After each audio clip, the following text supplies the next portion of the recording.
Have you ever wondered how small investors can control large amounts of assets? Well, it's all thanks to a powerful tool called leverage. In finance, leverage refers to the strategy of using borrowed money to increase the potential return of an investment. It's like the magic key that unlocks immense possibilities, enabling you to control assets that are much larger than your initial investment. It's a game changer in the world of finance. So let's delve deeper into how leverage is utilized in different financial spheres. Imagine you're a farmer who grows wheat. You want to secure a price for your crop in advance to protect against potential price drops. This is where futures contracts come into play. With a small upfront payment called a margin, you can enter into a contract to sell your wheat at a predetermined price at a future date. This is your first example of how leverage works in futures contracts.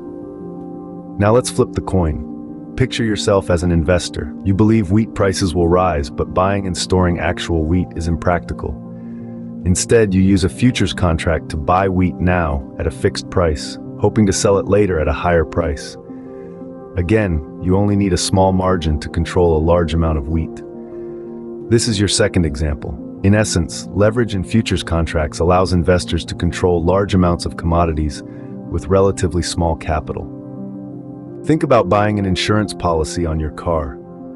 You're essentially purchasing an option, a right to exercise a claim should any damages occur. This is leverage at play, allowing you to control a significant asset, your car, with only a fraction of the cost. Now take this concept to the stock market. Imagine you're eyeing a particular stock. Instead of buying the stock outright, you purchase an options contract. This gives you control over a large number of shares at a fraction of the price. For instance, if a stock is priced at $50 per share, an options contract for 100 shares would cost you a mere fraction of the $5,000 you'd otherwise need. This is the power of leverage in options. It gives the investor the right, but not the obligation, to control large amounts of stocks with a relatively small investment. Ever wondered how small businesses manage to expand so quickly? The secret lies in leverage.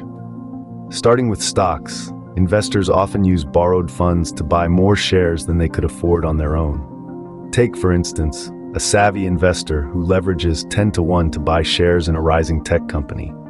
If the stock price rises, they stand to make a significant profit. But remember, if the stock price falls, they could lose more than their initial investment. Moving on to real estate, leverage is used when investors take out a mortgage to buy a property. Consider a real estate mogul who puts down 20% on $1 million property. If the property value increases by 25%, they've effectively doubled their initial investment.